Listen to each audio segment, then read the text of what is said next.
Hey guys, it's River.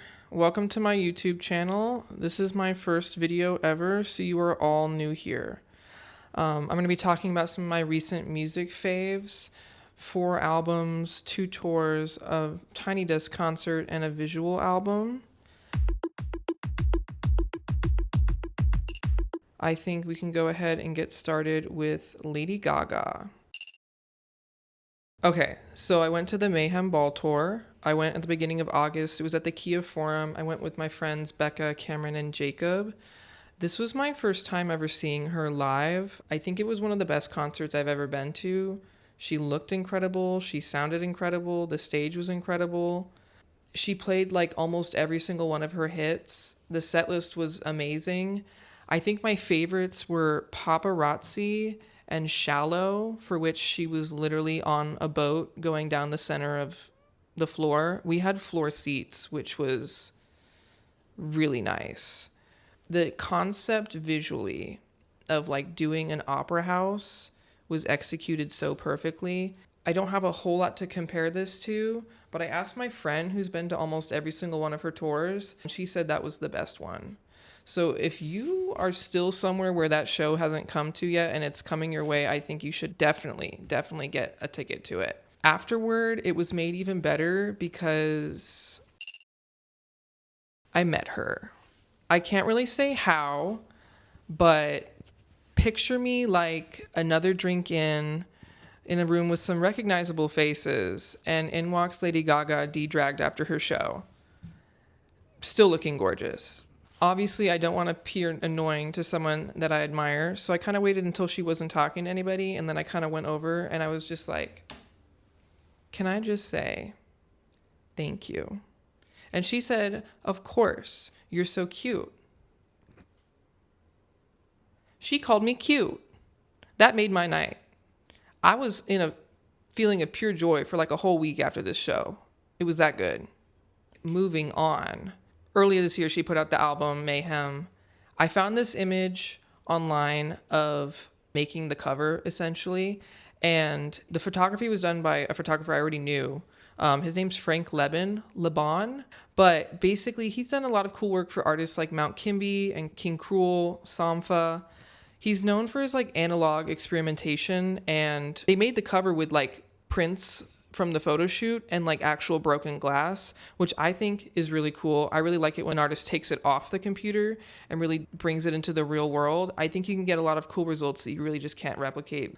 Visually, I think it does a really good job of communicating the kind of concept of reconciling with your alter egos as like authentic parts of your full self. I think that's shown really beautifully through the broken glass and the physical collages. I also really love the alternate covers, as you can see. I think the picture discs look really good. So a lot of times picture discs look kind of meh. As a graphic designer, I think the typography is just beautiful. It was done by a designer I also already followed named Brody Kamen. He's done a lot of cool recent work for Don Tolliver. I think my favorite bit of the typography was this beautiful cross lockup. I even have the socks that it was printed on. Additionally, I don't think he did this, but whoever did this, I thought it looked really good. The typography from the actual concert itself, like the stuff that flashes on the screen, like for each section of the show, because it's like in like different acts. You could have even swapped that into the main packaging of the album and it still would have fit really well. For how the album sounds, I think my favorite songs, first of all, Die With A Smile, I've already loved for like a year, so I don't really feel like that counts anymore. It's also like one of her biggest songs ever. I think one that's underrated is Garden of Eden. I think it was expertly produced. I think it deserved its own video. I think it deserved its own moment. And I think it would have been bigger if it had gotten like the marketing push that some of the other singles got. I also love Abracadabra. I think the music video was just visually stunning. And Abracadabra sounds really good in a club. I think the album as a whole just really shows that Lady Gaga can continue to experiment without losing what makes Lady Gaga Lady Gaga. Moving on, Turnstile. So if you don't know, Turnstile is a genre-bending hardcore punk band from Baltimore. I have been a big fan of them ever since I heard their last album, Glow On, which is just amazing. This album, Never Enough, is their more recent one. Came out like a couple months ago. This one, kind of like Glow On Part 2, but a little bit more expansive. There's definitely more interludes on this one. It kind of works to balance out the raw energy with like space to breathe. I think my favorite songs would definitely be I Care and Look Out For Me. But to be honest, it's really hard to choose favorites because this whole album is pretty good. And I would kind of recommend consuming it as like an album. I think with all my praise for the album sonically, visually, and I say this with love, I think the cover's a little bland. I don't mind the concept of the double rainbow, but I do think that the photo is just kind of barely there. It's like a whisper of a double rainbow. And I think it's just kind of weird that they went with that photo for the main cover when there's so much beautiful imagery from the visual album. Another reason why I think it makes sense to kind of consume it all at once is that it was literally made into a movie. As you can see, I think the poster is really, really, really nice. I have already ordered this off eBay. I never made it to the listening party because I was out of the country. You can rent it on Apple TV. That's how I watched it. But it's just absolutely stunning. Like, this was in a film festival, I think. I think my fave sequences were Never Enough, which is like starts off the movie. There's these shots where it just kind of is alternating between different locations with like each member of the band in each one. And it's just so beautiful. And I think there's another part that I really love. I won't say which song because I don't want to spoil it. But midway through this song, they're on this set and it just gets soaked in rain. I don't know how the instruments survived. Did they? Visually, I think it just really supports the expansiveness of this album sound. I love the art direction. I love the colors. I love the stage designs. And it just has me really hyped to see them in October. I've seen them before, briefly, at Camp Flog Gnaw a couple years ago. But I got there like halfway through their set, and so I missed part of it, which I was kind of bummed by. But what I did see was amazing. And so I'm very, very excited to see them like in their own headlining show. Up next is Rusowsky. Now, Rusowsky was pretty new to me until fairly recently. So a couple months ago, he put out this album called Daisy. It's just a genre-bending debut album from this multi-instrumentalist producer from Madrid and entirely produced by himself. I think my favorite tracks are Baby Romeo with Ralphie Chu and Pink and Pink with Raven Lenae. I also love Raven Lenae, but I've also been listening to some of his older singles since he's so new to me. Like this one called Moi with like that little, you know, that little like colon with the three, like the little face. That one's really good too. But as someone new to this artist, visually for the album cover, I don't really know what the significance of this gorilla is. From reading an interview, Daisy is supposed to be like this kind of figurative amalgam of like real and imagined relationships. I don't personally get that from the cover. I also don't personally get any identifying information about him whatsoever. I think the music video imagery was more interesting. Like, I found this image from Google, which already looks like it would be a better cover. Just like swap in his outfit from the press shoot and then you're done. But if this is like his debut album, he made the whole thing himself. I feel like maybe you would want him to be like the focus of it and not like this little gorilla. But it doesn't really tell me anything about him. This image itself was taken from an acoustic performance he did a couple years ago for that song Moi. The Moi acoustic gallery session live performance on YouTube. Wow.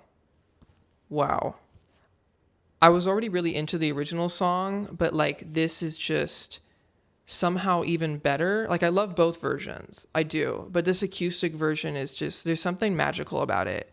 It looks amazing. It sounds amazing. The set's amazing. I even love the makeup on the backing musicians. All of this perfection just kind of makes it a little bit more perplexing though. Because like if I was on his team and I was art directing the album, I would just work with these same people. Please put that on Spotify. Thank you. Continuing from that live performance on YouTube, I found the Tiny Desk concert that he did not too long ago. I love the fullness of the sound. He has a full band with him for this one, complete with backup vocalists.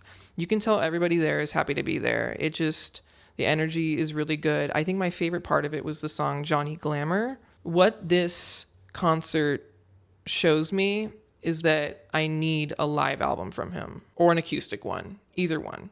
Also, please come back to Los Angeles. I didn't know who you were when you were here last, but I do now. Up next is Ethel Cain. So Ethel Cain recently put out an album called Willoughby Tucker, I'll Always Love You. And this is a prequel album to her last one called Preacher's Daughter, which is amazing and I love. I think this album as a whole is very lyrically beautiful and just vivid storytelling with like these moody slow burns. There's a lot of interludes on this album. I think my favorite 2 tracks would be Nettles, the main single, and then also Dust Bowl. Pitchfork described it as having a glacial pace and being an endurance test. Personally, I think ice can be refreshing, slow and syrupy can be good, and not all music has to sound the same.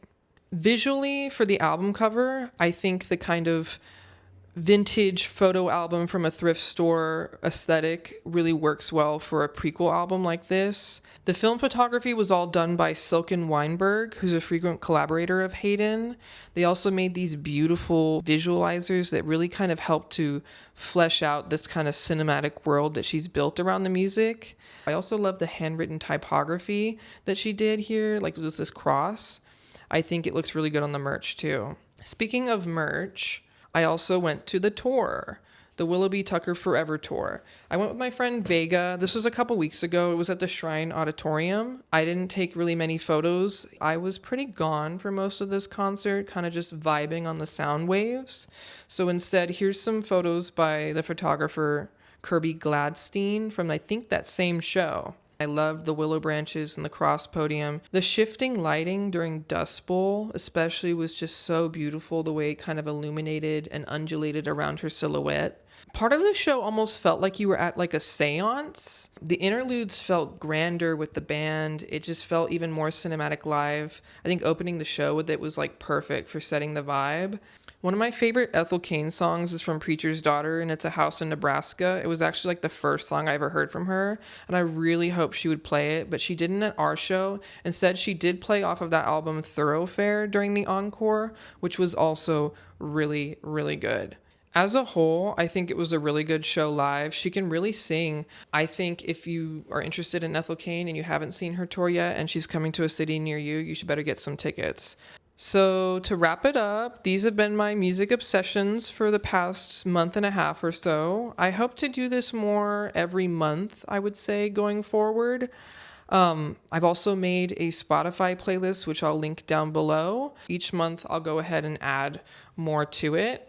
I hope you found something new to listen to or just found it interesting to hear me yap about my hyperfixations. Until the next video, later.